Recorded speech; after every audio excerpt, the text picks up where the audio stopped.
Good morning friend, कैसे हो आप लोग। आज मैं आप लोगों के लिए क्रिया किसे कहते हैं, क्रिया के भेद कौन कौन से होते हैं, ये लेके आई हूँ। आशा है ये वीडियो आप लोगों को पसंद आएंगे। तो चलिए वीडियो स्टार्ट करते हैं। सबसे पहले देख लेते हैं क्रिया की परिभाषा। क्रिया किसे कहते हैं। एक मिनट।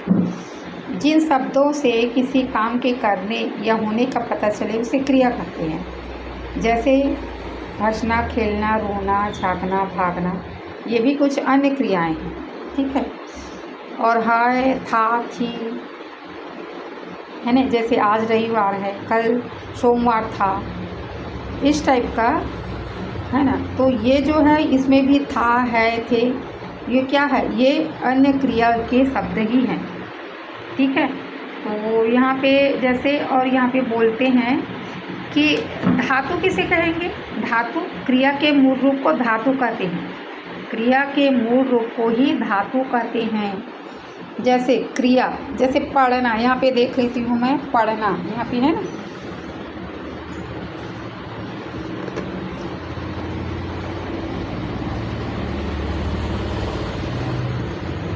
पढ़ना, तो ये जो पढ़ धातु है ना, पढ़, यही धातु है, मूल धातु है पढ़।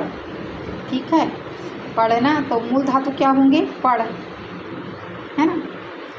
तो इसके जो कहने से कि धातु से ही क्रिया का और निर्माण होता है। जैसे पढ़ना से पढ़ धातु बना है। और धातु के भी दो भेद होते हैं, एक मूल धातु होते हैं, दूसरे यौगिक होते हैं। मूल धातु किसे कहते हैं। मूल धातु जो स्वतंत्र होती है, किसी अन्य शब्द पर निर्भर नहीं रहती है। धातु भी दो तरह के होते हैं। ठीक है। कौन सी धातु है, एक है मूल और दूसरा है यौगिक। ठीक। मूल धातु किसी पर डिपेंड नहीं रहती है और यौगिक जो है दूसरे पर डिपेंड रहती है। मूल धातु जैसे पीना, क्या रहा, पी, रह, खा, ये सब क्या है, ये मूल धातु है।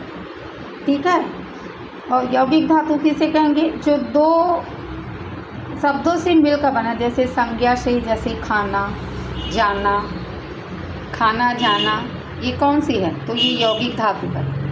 जाना, खाना, और सिर्फ खा रहे तो ये मूल धातु होंगी। तो ये याद रखना आप लोग। ठीक है। धातु भी दो प्रकार के होते हैं, एक मूल धातु, दूसरा यौगिक धातु। यौगिक धातु के भी प्रकार होते हैं, है ना। यौगिक धातु के भी प्रकार होते हैं। कौन कौन से होते हैं, प्रेरणार्थक, यौगिक और नाम। ठीक है। प्रेरणार्थक धातु तीन प्रकार से बनती है। तो यौगिक धातु तीन प्रकार से बनती है, तो इतना नहीं बताऊंगी, थोड़ा ये हो जाएंगे, कभी फिर डिटेल में करेंगे हम लोग। सब भी अभी सिर्फ क्रिया पर ही ध्यान देते हैं। ठीक है। तो चलिए देखते हैं, एक मिनट ना। तो वही मैं क्रिया बता रही थी। क्रिया दो प्रकार के होते हैं, एक सकर्म क्रिया, दूसरा है अकर्म क्रिया। सकर्म क्रिया किसे कहेंगे, सकर्म क्रिया। सकर्म शब्द का अर्थ है स प्लस कर्म, अर्थात कर्म सहित। जिन क्रियाओं में कर्म होता है उसे सकर्म क्रिया कहते हैं। जैसे दादाजी अखबार पढ़ रहे हैं, जो ये रेड कलर में है ना, वही है। हाथी पानी पी रहा है, रीमा खाना खा रही है। तो इन वाक्यों में जो हम प्रश्न पूछते हैं, तो अगर हम उत्तर मिल जाते हैं तो उसे सकर्म क्रिया कहेंगे। इसका यही ट्रिक है कि हम अगर कुछ क्वेश्चन करें, उसका आंसर मिले, तो वो सकर्म क्रिया होंगे। जैसे दादाजी क्या पढ़ रहे हैं, अखबार पढ़ रहे हैं। रीमा क्या खाना खा रही है, खाना खा रही है। हाथी क्या पी रहा है, पानी पी रहा है ना। तो इन वाक्यों में पढ़ रहे हैं, खा रहे हैं, रही है, ऐसी क्रियाएं हैं जिसके साथ अखबार, खाना, पानी आदि कर्म जुड़े हैं। जो कर्म कर रहे हैं वो जुड़े हैं ना, कर्म है उसका, तो जुड़े हैं, तो इसको बोलते हैं सकर्म। और अकर्म क्रिया किससे कहेंगे, अकर्म का अर्थ है बिना कर्म की, है ना। बिना कर्म के क्रिया, अर्थात जिन क्रियाओं का कर्म नहीं होता उसे कर्म कहते हैं। जैसे यहाँ पे देख लो, बालक सो रहा है, पक्षी उड़ रहे हैं। जैसे हम क्वेश्चन करते हैं कि पक्षी कहाँ उड़ रहे हैं, तो क्या बताएंगे, नहीं पता हमें। बालक सो रहे हैं, लेकिन कब से सो रहे हैं? बालक सो रहा है, लेकिन कहाँ सो रहा है, कब से, ये कुछ पता नहीं है ना। और सोना जो है अकर्म क्रिया होता है, ठीक है। सोना जो है अकर्म क्रिया होती है। इसका एक और ट्रिक है, जिस कार्य को हम करते हैं उसमें हम करते हैं तो उसमें कम होना ना, कम होते जाए। जैसे खाना खाते हैं तो खाना कम होते जाते हैं, पानी पिएंगे तो पानी पिएंगे तो कम होंगे। लेकिन जैसे ये सोना है, उड़ना है, ठीक है, भागना है, ये सब क्रिया नहीं होती है, सकर्म अकर्म क्रिया होती है, ठीक है। ये सब अकर्म क्रिया होती है, ठीक। यहाँ पे लिखा है इन वाक्यों में केवल कर्ता और क्रिया का प्रयोग किया गया है, या कर्म नहीं। कर्ता और क्रिया का है ना प्रयोग किया है, लेकिन कर्म का नहीं है। कर्म क्या है? जैसे कहाँ सो रहे हैं? पलंग पे, ऐसा बोलते हैं, वजह से बोल देते हैं माँ, बालक जो है पलंग पे सो रहा है, ये बोलते तो वो कर्म हो जाते, लेकिन ऐसे यहाँ पे प्रयोग नहीं किए गए, ठीक है।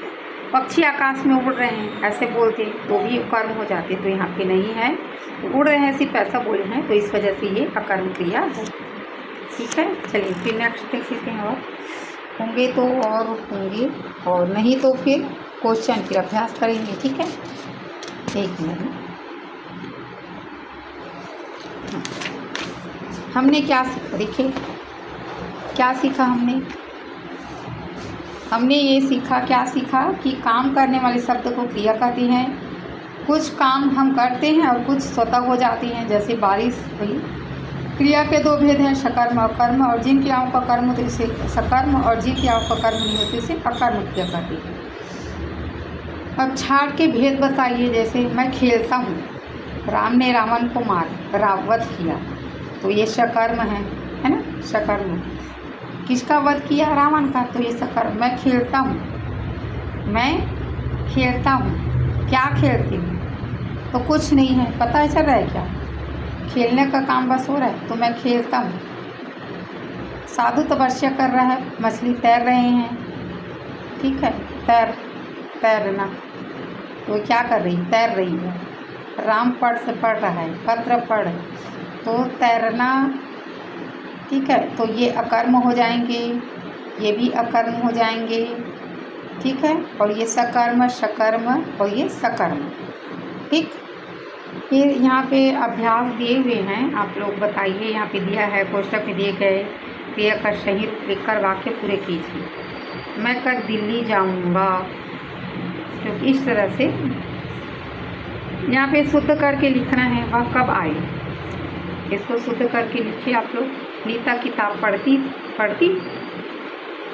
राधा कपड़े सीना है, ये गलत है ना। तो देखते हैं, चलिए फिर ये अभ्यास है, आप लोग अच्छे ही कर लेंगे। यहाँ पे इसका दिया हुआ है, ठीक। तो चलिए फिर नेक्स्ट वीडियो में मिलते हैं। आशा ये वीडियो पसंद आएंगे आपको। तो अगर वीडियो पसंद आते हैं तो प्लीज़ लाइक कीजिए, कमेंट कीजिए और सब्सक्राइब कीजिए। तो चलते मिलते हैं नेक्स्ट वीडियो में, तब तक के लिए धन्यवाद।